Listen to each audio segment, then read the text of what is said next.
The night pressed heavy against the windows of the house. From the outside, it looked ordinary. 2 stories, beige walls, curtains with faded flowers. A child's bicycle leaned against the fence as if waiting for its owner to return. Neighbors passed by with groceries, mothers called their kids inside, and the smell of tamales drifted from the corner stand. Everything seemed normal, even safe. But I knew better. Inside, the air was thick with damp plaster sweat and something metallic that clung to my throat. The hum of an old fan did nothing to chase away the stench. I sat at a folding table with a battered radio pressed against my chest, my hand trembling as I waited for the next call. My job was simple: announce colors. Green meant nothing unusual. Red meant suspicion. Black meant death. That was all. Observe and report. Nothing more. At least that was what they told me. Through the thin walls, muffled sounds bled into the silence. Low groans, sometimes a choked cry, sometimes a dull thud that shook the floorboards. The first time I heard it, I thought it was a television left on in another room. But as the hours dragged, I realized no television could produce the weight of those voices. Someone was inside, someone who wasn't meant to be seen. My orders were clear. Keep your eyes on the street, never ask questions, never acknowledge what you hear. So I stared through the slit in the curtain at the street lamp flickering across the pavement. A patrol car rolled by its siren off the officers, glancing casually toward the block. They didn't stop. They never stopped. That was the power of this place: silence, invisibility. The neighbors watered plants. Children kicked a worn soccer ball. And behind these walls, men were broken apart like discarded furniture. Every 30 minutes the radio crackled. Status. I pressed the button and answered with one word. Verde. Green. Normal. Safe. My voice had to be firm, calm, almost proud, as though nothing inside me was unraveling. But each time I spoke that word, I felt my own soul corroding. I wasn't guarding drugs or money. I was guarding screams. The irony gnawed at me. I had come here chasing respect, chasing the illusion that a man proves himself with guns, with chains of gold, with the fear in other men's eyes. I thought the Zetas would hand me that crown. Instead, they handed me this radio, this chair, this endless night of silence, broken only by suffering. I leaned back, closed my eyes for a second, and gripped the radio tighter. In that moment, I understood I had not entered a brotherhood. I had stepped into a machine built on fear, an organism that breathed through codes and whispers. My life, my family's life, now depended on how well I could play the shadow. You think Heriberto Lazcano ruled only with bullets, that his empire was built on firepower alone. No. His true weapon was something colder, quieter, more enduring. His weapon was fear.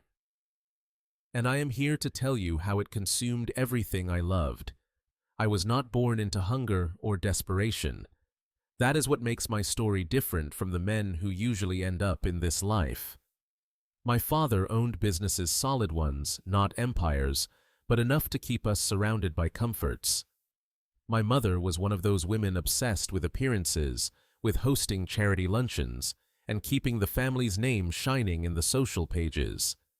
We had a large house, maid's trips abroad, and private schools. I never had to count the coins in my pocket or worry about whether there would be food on the table. And yet inside, I felt empty. From a young age, everyone called me El Fresa, the spoiled kid, the one who would never understand hardship. At first, I laughed it off. Later, their words festered. To them, I was delicate, untouchable someone who could never walk among real men. Every joke about my soft hands or my polished shoes was a reminder that in their eyes I would never be respected. My ego grew twisted. While other young men worked just to survive, I wasted nights in clubs watching the narcos enter with armored trucks. Gold chains, glinting women on their arms, and an aura that bent the entire room. People lowered their voices when they passed. Faces changed. Fear turned into respect right in front of me, and I told myself that was real masculinity power no one could buy, only seize with blood and violence. I married young. My wife was beautiful, radiant in a way that made strangers stare. When our son was born, it should have been enough. A house, a family stability, everything most men dreamed of. But I was restless, blind with testosterone, craving something darker. I loved them, but love was not enough to quiet the voice in my head, whispering that I was still just the spoiled boy who had never earned respect. The contradiction devoured me. By day, I played the role of husband and father, smiling at family dinners, holding my son in my arms. By night, I fantasized about walking into a club, surrounded by bodyguards with a pistol tucked into my waistband, commanding silence with a glance. I wanted to feel the kind of fear that only the Zetas inspired. So one night, half drunk at a party, I cornered a man I knew was tied to them. He wasn't a stranger, we had shared tables, bottles, women. But he lived in that world I envied. I looked him in the eyes and said, "I want in." At first, he laughed. He thought I was joking, another rich kid playing with fantasies. But when he saw I was serious, his expression shifted to pity, maybe even contempt. "Do you know what you're asking for?" he said. "There's no way back. Once you step in, the door closes behind you forever." I nodded, though inside I had no idea what those words meant. Forever. At that age, forever was a word for marriages, not for death. He warned me again, repeating that the consequences would last a lifetime. Still, I insisted. My arrogance was greater than my fear. And that was how I took the first step. When he finally introduced me to others, they didn't reject me. On the contrary, they admired my audacity. Few had the courage or the stupidity to seek them out. They said I had ambition guts. In that moment, I felt as if I had conquered something monumental. I was blind to the truth. I hadn't climbed a mountain, I had opened the gate of hell. That night, I returned home, my wife waiting with our son in her arms, asking how my evening had been. I smiled like a fool, believing I was shaping my destiny. In reality, I had just signed the sentence that would one day destroy everything I loved. The meeting place was nothing special, just another dimly lit bar where men drowned their sins in tequila and corridos blared from the jukebox. But to me, it felt like the threshold of another world. The man who had promised to introduce me sat across from me, his eyes half amused, half tired. He ordered another round, as if this were nothing more than a casual night out. Yet I knew that by the time we left, my life would no longer be mine. When they arrived, 3 of them, the room seemed to bend, not because they were loud or flamboyant, but because silence followed them. Other patrons lowered their voices. The bartender straightened his back. These men carried a weight you couldn't buy with money, the weight of violence, of blood already spilled. One of them, a mid-level commander, studied me like a hawk sizing up prey. "So this is the Fresa," he said, his grin sharp as a blade. "The one who wants to be a man." His voice carried no warmth, only a cold challenge. I swallowed hard, but forced myself to meet his gaze. "I'm ready," I said, though my stomach churned. He didn't argue. Instead, he pulled out an old shortwave radio, the kind soldiers once carried. He shoved it into my hand. "If you want to prove yourself, you'll start as a halcon," he said. "Eyes and ears, nothing more. You report what you see, you use the codes, and you keep your mouth shut. No questions, no opinions, only orders." Part of me felt insulted. I had envisioned myself with a gun at my waist, riding in convoys, commanding respect. Instead, I was reduced to a lookout, a messenger boy. But I knew enough to stay quiet. To hesitate would have been to sign my death warrant. So I nodded, gripping the radio like it was a badge of honor. The next night, they gave me an address. It was in a quiet neighborhood, the kind where women watered plants on the sidewalk and children played soccer in the street. Nothing about it screamed danger. Yet when I approached, two men leaned against the wall, smoking, their eyes sharp, their movements coiled. One of them looked me up and down. "This is the new kid," he muttered, then opened the gate. Inside, the air changed. The house looked ordinary from the outside, but once past the front door, I entered a world designed for secrecy. Narrow hallways, heavy locks, cameras in every corner. A folding table with radios and a battered notebook sat in a bare room where the paint peeled. An old fan rattled, pushing stale air around. The instructions were simple, drilled into me, as if my life depended on it, which it did. Every half hour, I was to report a color green if nothing happened, red if I saw suspicion, black if danger was imminent. Never ask what was inside. Never open doors. Never react to noises. That first shift, I stared out the curtain slit at the street. A boy chased a ball into the road. A woman balanced groceries on her hip. The normality was almost absurd. Every time the radio crackled, I said Verde in as firm a tone as I could muster.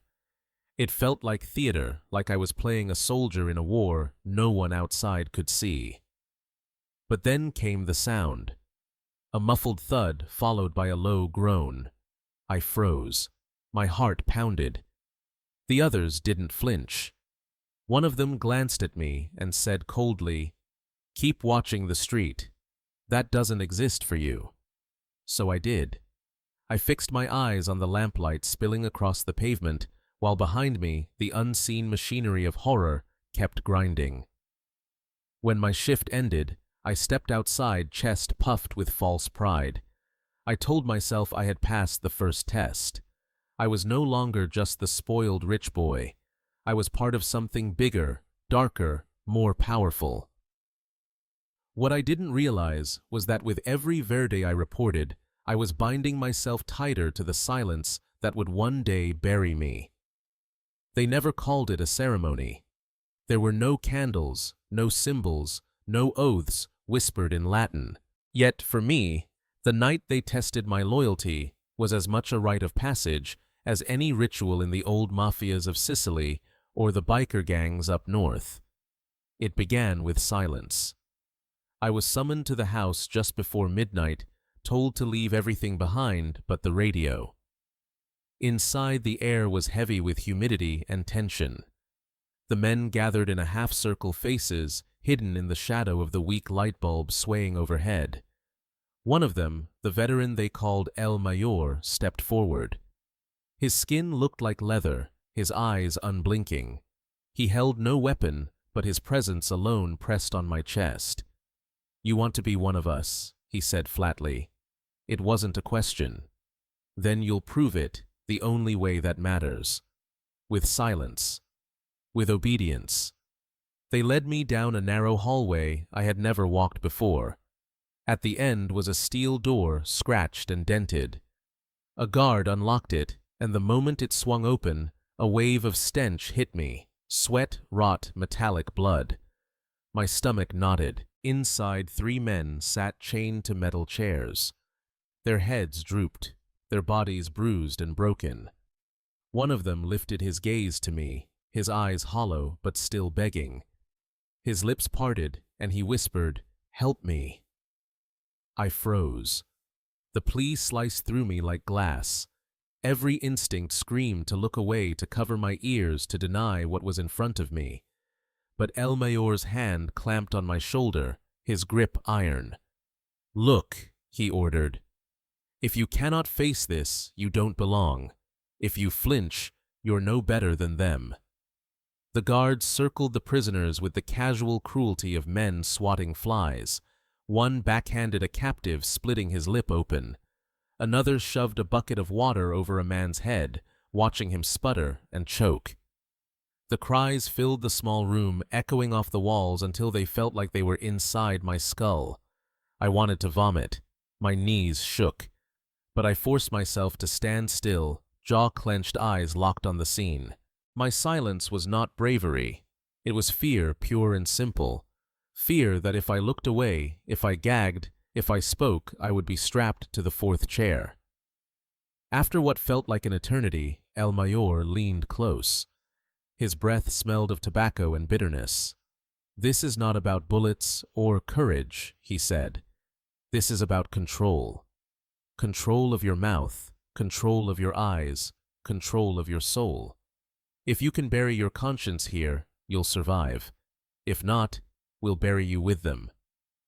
Then he pulled me back into the hallway and shut the door. The muffled cries died into a heavy silence. My shirt clung to my skin with sweat. The men stared at me, waiting to see if I would break. I swallowed hard and gave the only answer I could. I nodded. One of them smirked. "The Frisa didn't puke," he said. "Maybe he has a spine after all."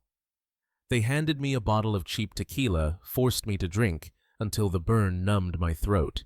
It was their way of sealing the night, of binding me to what I had witnessed. I stumbled home hours later, reeking of alcohol and despair. My wife asked no questions, though her eyes searched mine for something she couldn't name. I kissed my son's forehead as he slept, and the whisper from the prisoner echoed in my ears, "Help me." But I said nothing. My silence had become my initiation. After that night, there was no turning back. The radio became my lifeline, and my leash binding me to a cycle of orders, codes, and silence. They said I was still a rookie, but now I was trusted to hold my post alone. The task seemed simple on the surface. Every 30 minutes, I pressed the button and reported a color. Green meant the street was quiet. Yellow meant neighbors were watching too closely. Red meant a patrol car passed. Black meant an imminent raid. I thought it would be routine, mechanical, like calling out moves in a game of chess. But with every report, I felt the walls closing tighter around me. One afternoon, while stationed near the garage, I noticed dark stains on the concrete floor, thick, irregular, not the pattern of spilled oil. They dragged across the surface in lines, as if chains had been pulled with struggling weight. I knew what they were, but I forced myself to look away. Asking questions was forbidden, and curiosity was punished with a bullet. So I picked up the broom and swept as if I had seen nothing. The veterans taught me how to blend into the neighborhood, sweep the sidewalk in the morning, water the plants, buy small items at the corner store, never in bulk, play music at low volume so the house felt alive but not loud enough to invite suspicion. Every detail mattered. The house had to breathe like a normal family home, even as screams seeped from its walls. My first true mission came one humid night. I was told to watch for a particular vehicle, an old blue sedan missing its rear plate. If it passed, I was to report Rojo with no hesitation. Hours passed with nothing but stray dogs and the occasional taxi. Then, headlights cut across the corner. The sedan rolled by slowly, 2 men inside, their eyes darting. My chest tightened. My finger pressed the radio. Rojo. The word cracked the air. Within minutes, armed men moved like shadows through the house. I wasn't told what happened next. All I know is the sedan never came back. The next morning, children played soccer in the street, and the neighbors greeted each other as if nothing had shifted. Only I knew that someone had disappeared in the silence. Each mission stripped away another piece of me. At first, my hands trembled when I spoke into the radio. By the 3rd week, my voice was steady, almost detached. I told myself it was survival, that I had no choice. Yet part of me also felt pride that I was trusted, pride that I was no longer just the rich boy with soft hands. I was proving myself, or so I thought, but pride is poison. One evening, the groans from inside grew louder, sharper. The man inside was pleading, his cries bleeding through the thin walls. I clenched my fists, forcing my eyes to stay on the quiet street. My radio buzzed. Status. I pressed the button, my voice calm. Verde. Green. Normal. As if nothing was happening. When my shift ended, I staggered home. My wife was waiting, our son asleep in her arms. She asked why I looked pale, but I only shook my head.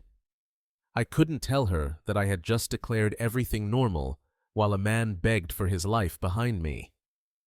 That was the first time I realized the mission was not to protect drugs or weapons.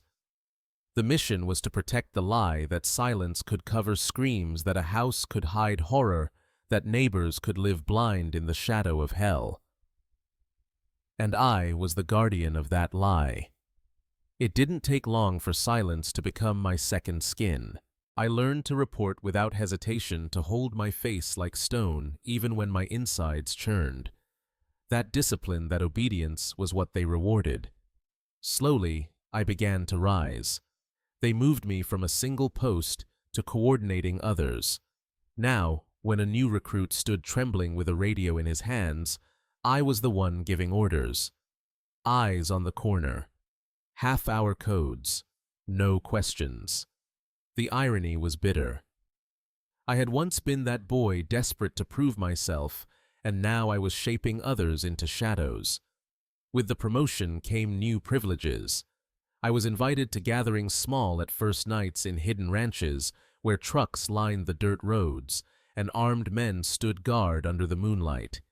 The tables overflowed with bottles, music, and women who laughed too loudly to hide the fear in their eyes. I watched the commanders toast with golden watches on their wrists, pistols tucked into their belts, their confidence radiating like fire. This was the world I had envied from afar, now within my reach.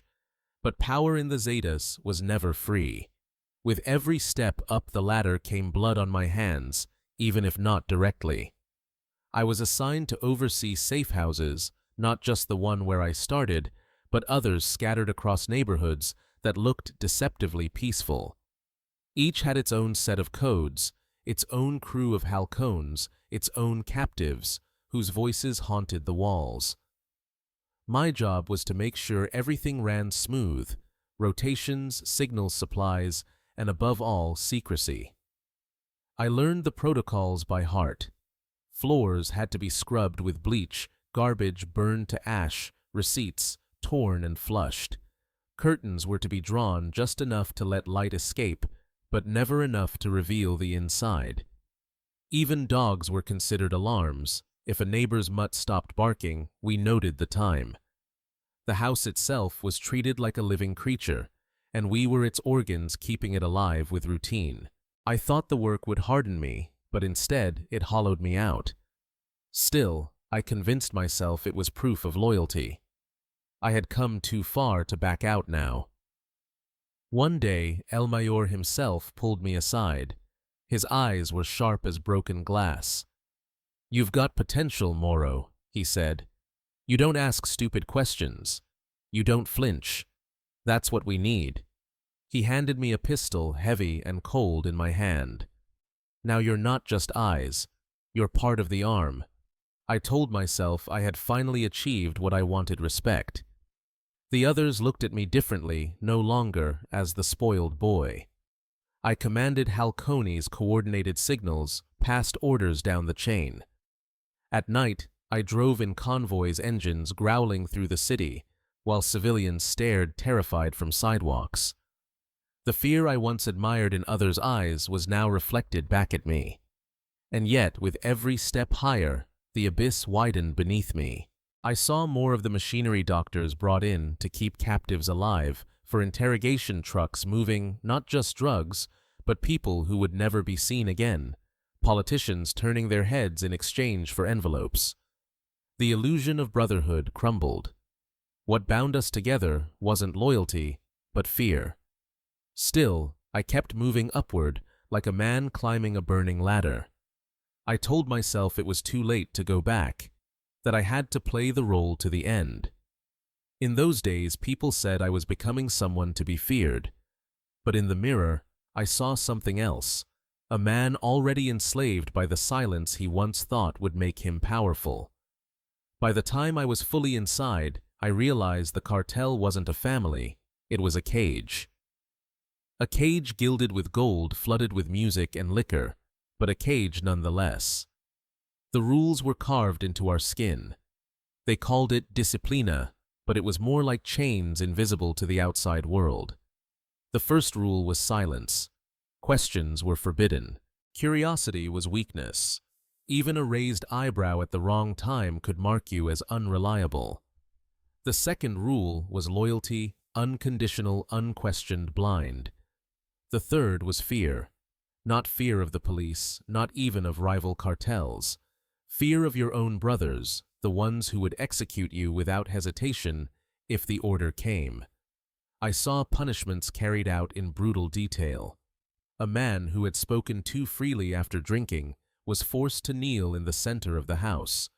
They stripped him down and beat him until the walls shook, then dragged his body into a truck. He never returned. Another who failed to report on time was locked in a windowless room for days, no food, no water. When they pulled him out, he was a hollow shell, a warning for all of us. Yet between these punishments, the nights could look like paradise. Long tables piled with food and bottles, music blasting, women dancing under neon lights. Trucks parked outside with engines still running. Armed men laughing with their rifles slung casually over their shoulders. To an outsider, it might have looked like power, glory, even joy.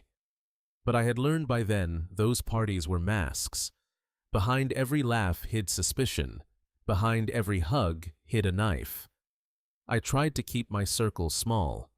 Some men lived for the chaos, bragging about their kills, boasting about the money they threw away in clubs. Others were shadows like me, quiet, calculating, terrified of making the wrong move. I trusted no one fully, not even the man who had first introduced me. In the Zetas, friendship was a liability. Today's drinking companion could be tomorrow's executioner. It was in these gatherings that I first saw the so-called doctores del dolor. They didn't wear white coats. They looked like ordinary men, sometimes with glasses, sometimes dressed neatly as if they'd just left an office. They arrived with small cases, greeted the commanders politely, and disappeared behind locked doors. Hours later they emerged, their hands smelling faintly of alcohol and iron. We knew what they were doing, keeping captives alive just enough to prolong their suffering, just enough to extract another name, another secret. To the organization, they were as valuable as any sicario. Every day was a performance. During shifts, I stood like a sentinel, reporting codes into the radio, pretending to be indifferent. During nights of celebration, I forced a smile, clinking glasses with men whose eyes never softened. And when I returned home, I wore a different mask for my wife and son. I told myself I was protecting them by keeping them in the dark, but the truth is, I was already dragging them into my hell. What struck me most inside the organization was not the violence we all expected that. It was the constant suspicion. No one was ever safe. The higher you climbed, the sharper the blades aimed at your back. Every man lived with the knowledge that one wrong word, one mistake, one flicker of doubt could place your name in the black notebook. Once it was written there, your days were numbered. The Zetas promised power, and they gave it, but only enough to keep you enslaved. They fed you with money and fear in equal measure until you couldn't tell the difference between loyalty and survival. By then, I understood the truth. I wasn't inside a brotherhood. I was inside a machine that consumed men whole and spat out ghosts. And no matter how far I rose, I would never escape its shadow. I used to believe the cartel existed in its own universe, separated from the world of suits and politics. But the higher I climbed, the clearer it became the line between the underworld and the so-called respectable world was nothing but smoke. It started with whispers. During meetings, commanders would mention names I recognized. Not sicarios, not smugglers, but local politicians, businessmen, even a priest or two. At first, I thought it was boasting a way to inflate their power. Then, I saw it with my own eyes. One night, I was summoned to a ranch outside the city. The place was vast, hidden behind gates taller than a man, with horses grazing in the moonlight and a mansion glowing at the end of the drive. Inside, I expected to find Lazcano himself, or at least his closest circle. Instead, I saw men in tailored suits, their hands heavy with rings, sipping whiskey beside men I knew had tortured captives hours earlier. They laughed together as if they belonged to the same fraternity. That was the moment I understood we weren't just a cartel. We were a cog in a machine that stretched far beyond us. The safe houses could not exist without the blindness of the police. The torture rooms could not operate without doctors willing to sell their conscience. The disappearances could not remain hidden without the complicity of officials who signed papers and closed cases before they were ever opened. One commander leaned close to me that night and whispered, "Do you think we run this city alone? Moro, we are only the visible hand. The invisible ones dine with us, toast with us, and collect their share." His laughter was bitter, but it carried no regret. I began to notice the signs everywhere. Patrol cars driving slowly past our houses without stopping. Judges who dismissed charges before they reached the courtroom. Businessmen who laundered our money in construction projects and nightclubs. Politicians who showed up at parties, their ties loosened their lips, whispering promises for campaign donations. It was a web intricate and suffocating. Lazcano sat at the center, yes, but he was not alone. The true power was the system itself, a marriage of fear and greed that stretched from the barrios to the government halls. We were soldiers, pawns, even enforcing the silence, while others in higher offices reaped the benefits. That realization cut deeper than any initiation. I had joined believing I would prove myself as a man, that I would seize respect with my own hands. Instead, I was nothing more than a piece moved across a board by men whose faces rarely touched the dirt. And yet, there was no way out. Once you saw the larger conspiracy, you were bound even tighter. Because to acknowledge it was to admit you were expendable, replaceable, and watched. Any hint of disloyalty could not just cost your life, it could topple the delicate balance between the cartel and its invisible partners. That was why silence mattered so much, not only to hide the screams inside the houses, but to protect the truth that the violence was not chaos, it was business. I remember one evening sitting at my post, the radio warm in my hand. Across the street, a politician's car parked its windows, tinted black. He entered the house next door, greeted by one of our men as if they were old friends. The neighbors waved unsuspecting. Children kept playing. No one questioned why a man with power in City Hall walked so comfortably into our shadow. That was when I realized the cruelest truth: the cartel did not corrupt the state. The cartel was part of the state, and men like me were simply its disposable armor. The beginning of the end came quietly, like a shadow slipping under the door. At first, it was only glances. Men avoiding my eyes, conversations that stopped when I walked into the room. Then came the silences. Too long, too heavy, like the air itself was warning me. El Mayor was the first to notice the crack in my armor. One night after a long shift, he studied me with those dry eyes that seemed to see through bone. "Your stomach is weak, Moro," he said. "I can smell it. A man like that doesn't last here." His voice was calm, but every syllable felt like a nail being driven into my coffin. I tried to bury my doubts, to wear the mask tighter. I kept reporting the codes verde, rojo, negro, as if nothing inside me had shifted. but I knew the others had already marked me. And in the Zetas, once suspicion touched your name, it spread like rot. The weight became unbearable when it reached my home. For months, I had convinced myself that my family was safe as long as I played my role. But then, I overheard a transmission on the radio, casual, almost careless. A woman and a child had been lifted in a nearby neighborhood to be neutralized. The description froze my blood, a young woman with long hair carrying a boy, wrapped in a blue blanket. It was them. I wanted to scream, to throw the radio across the room to beg for mercy. But I sat frozen, the radio buzzing against my palm, my face a mask of indifference. Any crack, any tear, any sign of weakness would have condemned me instantly. So I stayed silent while my wife and son were erased from the world. That night, something inside me died.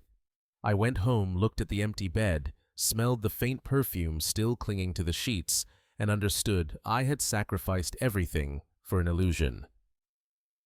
Respect, manhood. They had all been lies. What I had truly earned was ash. After that, every step in the safe house was torture. The screams of prisoners blurred into the cries of my son. The smell of bleach and iron twisted into the scent of my wife's hair. Each report of Verde felt like a betrayal chiseled deeper into my chest. I walked the hallways like a ghost, waiting for the order that would drag me to the center room, force me to kneel and finish what my arrogance had started. The isolation was the worst. My so-called brothers no longer shared cigarettes with me, no longer laughed in my direction. Some avoided being on shift when I was present, as if my death sentence might be contagious. Even the parties became suffocating. Where once I had clinked glasses with men who treated me as equal, now they barely acknowledged my existence. I lived each day like an animal in a slaughterhouse, ears tuned for the footsteps that would come for me. Every crack of a door, every cough in the hallway, every flicker on the radio sent my heart hammering. Sleep abandoned me. Food turned to dust in my mouth. My body was alive, but my soul had already curled into a corner, bracing for the final blow. And still, I kept playing the role. I stood, my shifts pressed the radio button, said Verde in a steady voice. I performed obedience because it was the only thread keeping me alive. But deep down, I knew the black notebook already held my name. The collapse of a man does not happen in one moment. It is a slow unraveling, a silent erosion. By then, I was no longer a husband, no longer a father, no longer even a soldier. I was a shell wearing the uniform of fear. The only question left was not if I would fall, but when and how brutally. I survived, but not because I was stronger, or smarter, or braver. I survived because ghosts are easy to overlook, and by then, I had already become one. The night I slipped out was not planned. There was no grand escape, no firefight, no chase through darkened alleys. Just a door left ajar, a gust of air that moved the curtain in the laundry room, and the certainty that if I stayed one more day, the house itself would devour me. I walked out slowly, each step measured, my heart pounding like thunder in my ears. Outside, the neighborhood breathed in its false innocence. Children's bicycles, dogs barking at shadows, a woman sweeping her porch. I blended into that routine, one more figure in the crowd, until the house disappeared behind me. But leaving the house did not mean leaving the silence. The radio had carved itself into my skull. Even when I abandoned it in a trash bin, its static lived on inside me. Every honk, every siren, every dog's bark turned into codes I couldn't stop decoding. Verde, rojo, negro. My body had been trained into obedience, and even in freedom, I was still chained. I fled from city to city, changing names, jobs, faces. I worked in markets, on construction sites, in warehouses. I ate, alone, slept in rooms where the walls sweated with damp, never speaking more than I had to. Sometimes I convinced myself that anonymity was redemption, that disappearing was the way to protect the memory of my family. Other times, I knew the truth. It was only cowardice dressed as survival. What haunted me most were not the screams I had heard, nor the blood I had smelled, but the silence I had maintained. Every time I pressed that button and said Verde, I was choosing lies over life. I told myself it was survival, but survival built on complicity is just another form of death. That is why I speak now. Not to glorify, not to excuse, but to confess. Because silence is what allows monsters to thrive, and for too long, I was their guardian. If you think Lazcano ruled by bullets alone, you are wrong. His empire was built on fear, a fear so deep it seeped into every brick of those houses, into every radio frequency, into every man who stood watch, pretending not to hear the truth behind the walls. Fear kept us obedient. Fear made us complicit. And fear is what still hunts me long after I escaped. You want to know the real cost of chasing respect. It is not the gold chains or the convoys. It is holding your son's blue blanket in your memory, and knowing he will never wake beneath it again. It is feeling your wife's perfume fade from your skin because you traded her embrace for the stench of blood. It is realizing too late that manhood is not forged in violence, but in protection, protecting what you love, not destroying it. I was not a man. I was a shadow, a fool who mistook cruelty for strength, and I am condemned to carry that truth until my last breath. So listen to me. If you stand at the door I once knocked on, turn away. If someone offers you the illusion of power through fear, refuse it. If you think being a man means holding a gun, remember my words. The true power is holding your family close, walking home alive and sleeping without ghosts, gnawing at your conscience. The invisible boss is not a man with a name. The true boss is fear itself, and once you let it in, it never leaves.